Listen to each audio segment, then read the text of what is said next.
tranquilizer too. It seems you're sort of subject to excitations.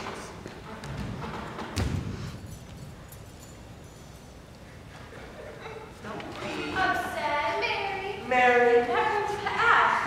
Forget. All about that one, Mary. I have to see someone. I have to speak with someone. When are they going to let me see someone? Can let you see anyone you choose. Just tell us who it is. Name the name, and instantly they'll appear. Will they truly, or am I only imagining all of this? What does it matter, Mary? Just give us the names.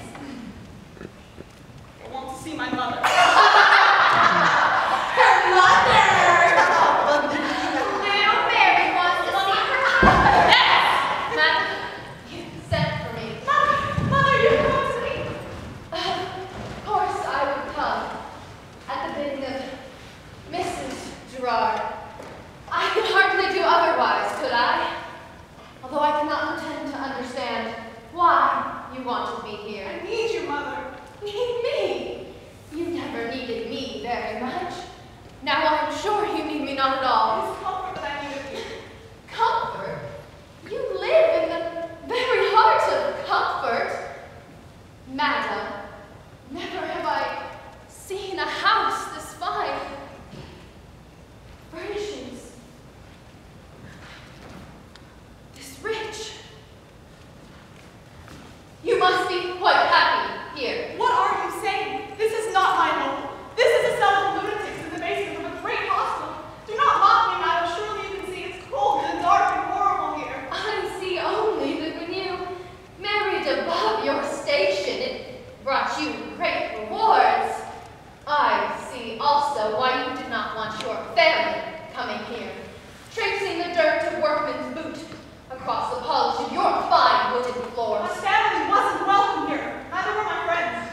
And I myself am not. It's all right. We understood.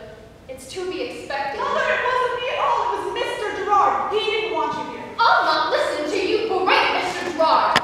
He was a prince to your father, an absolute prince. Kept him working on his ships as long as your father was alive. I'll not listen to any bad words about Mr. Girard.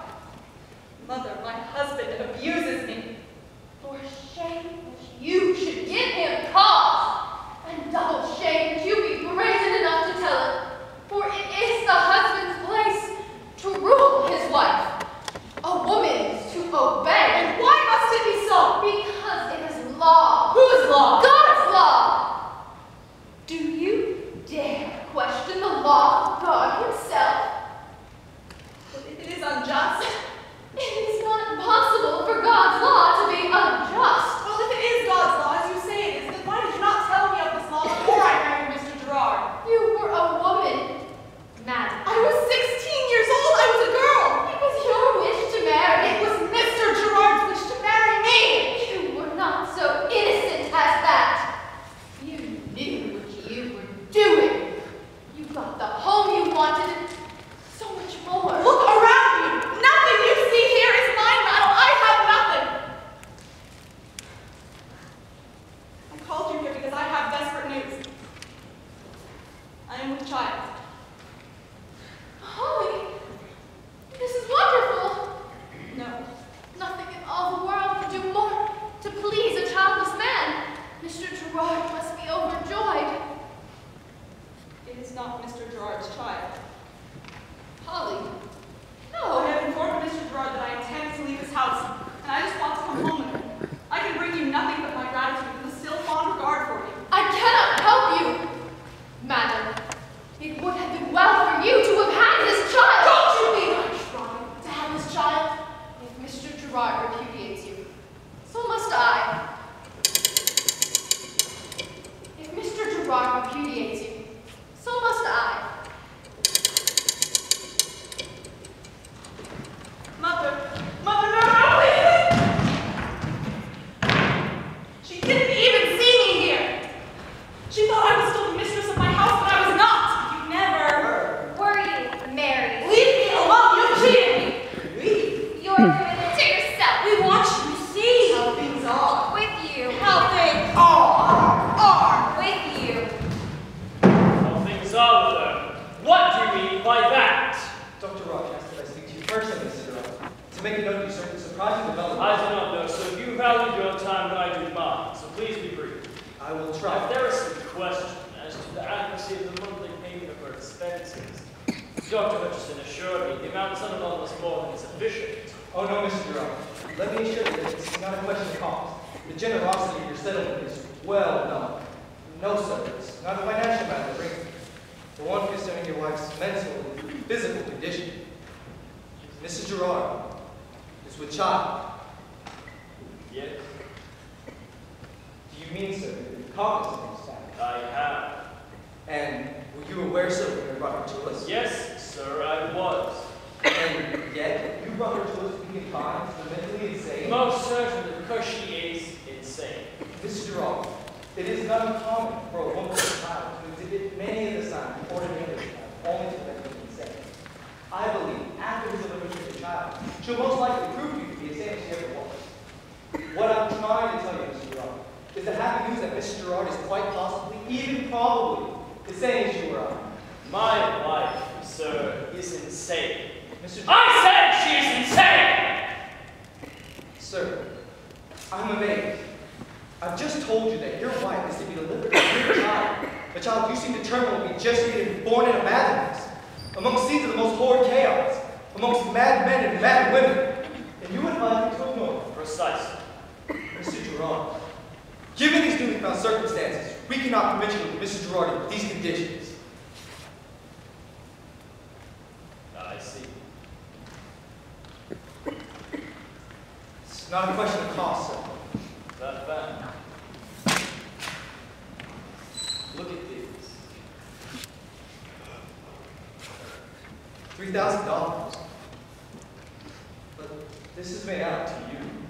Sir, that is payment in advance, which I hope you'll be gracious enough to accept from me. I humbly ask that you personally see to it that whatever needs to be done is done to keep all references to her, the child, which and any other difficulties concerning her beyond my awareness. You need not have mentioned this check. I feel that its finances are no one else's fair preserved. I don't know what to say. Answer only this. Can it be done? Yes. Answer only this. Can it be done?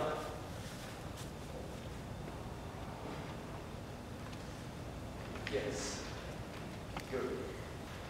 I assume you know your way out.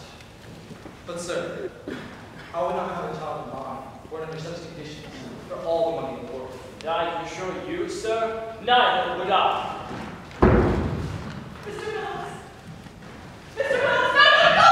He can't hear you. I know he can't. You look right at me. He can't hear you, Mary. Because he doesn't want to. Men lose all their faculties. Mr. Phillips, I can't hear you, Mary. Nobody will. Poor Mary. What will become of my child? Whose baby is it? Yes, tell us, Mary. Tell us who the father is. Tell us. Father is unimportant. He was someone warm and affectionate. You were untrue, Mary. You cuckolded your husband. You betrayed him. And you broke your marriage vows. For shame! Shame, Mary! You will give birth to an evil thing. Only evil comes from evil. Something dark and horrid comes from evil. Darkness bred in darkness gives forth darkness. I don't believe you. You're just trying to drive me mad. You should have been like Polly! Kenton. Yes, definitely like Paul. Then you would have. Been alright, had your baby. And your home. And your mother would have. Been so grateful. What are you talking about? They were talking about me, Mrs. Girard. And who are you? My name is Paul. Paul Kenton. There's no reason why it should be important to you. I'm only one in a long line of housekeepers. Only one in a long line of girls and women who will turn to. Has turned to already. But you know that. Yes, I know that. And so you're a whore, just like all the rest. I'm his housekeeper, Mrs. Girard. The only difference is I will be more successful and longer lasting than the rest. He will even come to care for me a little. As much as he is able to care for a woman, anyway. I don't believe you. Oh, I wouldn't lie to you, Mrs. Girard. Because I have no need to do so. Then why didn't he care for me? In the beginning, he did. You should have had his child. But it wasn't my fault we couldn't have children. I thought it was. And I knew he blamed me. He never said anything, but sometimes I would look up and catch him staring. Only that. Only staring. And I hated to be around him, for I knew that he felt I had cheated him out of having a son. You sound as though you wanted him to care for you. Is that so strange? It isn't practical. You should have known what he expected in return and seen to it that you gave it to him. His affection was all I wanted. But he had none to give. Wealth was what he had to give you. Wealth meant nothing to me. You should have seen to it that you had a child. It would have completed your side of the bargain. He in turn would have given you his undying gratitude. And if you could have managed to have a son, you would have won his affection as well. But we tried to have children. We tried and we could not. You should have seen to it that you had a baby. Even if it not his, you would have thought it his, and the bargain would have been complete. You would have won his affection. Must it be like a business transaction? Our relationships are. Everyone expects to get something in return for what they're giving. But you've not had his children. Of course not. A man expects his wife to bear his children, and his mistress to bear none. And yet you won his affection. Yes, I have. Why? How? I'm not even wanting it. He knows all I want from him is a comfortable home. In exchange